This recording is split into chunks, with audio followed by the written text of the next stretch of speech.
A story that I would like to talk about is the time that I implemented in Pinedale, Wyoming. It's one of the most beautiful places that I've ever been.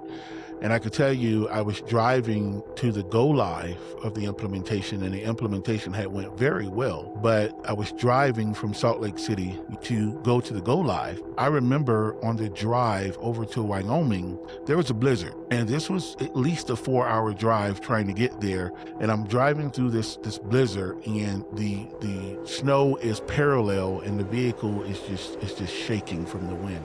And I'm nervous the entire way, but the reason I kept going is because I wasn't going to let the go live specialist that was doing the go live with me be by themselves. I know that they could get stuck in the airport. I know that there's a lot of things that could happen. It was actually a check off for them, meaning that they were getting signed off for doing go lives. And so I carried on, drove as slowly as I could.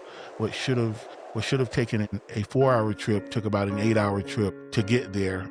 So I was very late, probably got there right around the time that the airport closes. This airport is so small that it did close. And I picked up the Go Live specialist, and we still had a bit of a drive to get to Pinedale to the hotel. And so it's the middle of the night, and I want you to picture this. It's dark as can be. We can't see in front of us, and the snow is so strong. The wind is howling, and we are going through the snow to get to this go live. And at this point, I'm thinking, I'm really putting someone in danger. I have someone's life in my hands. And why didn't I just push the go live? And so we finally make it. Again, what should have taken maybe an hour and a half drive was about 3 hours. We're tired. We get to the hotel, and we get up in the morning and we go to the agency.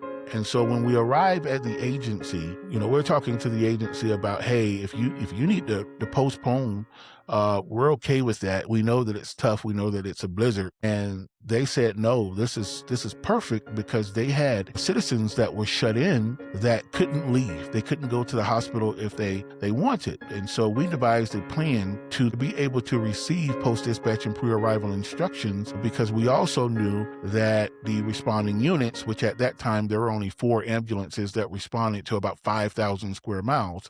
And so we knew that if they were shut in, to get to them was virtually impossible. And so we continued to show how the pre-arrivals and post-dispatch instructions could be used in these situations to help citizens, and it was a phenomenal go live. The blizzard cleared up, the sun came out, but it was just one of those stories where we were able to impact citizens by persevering, by pushing through.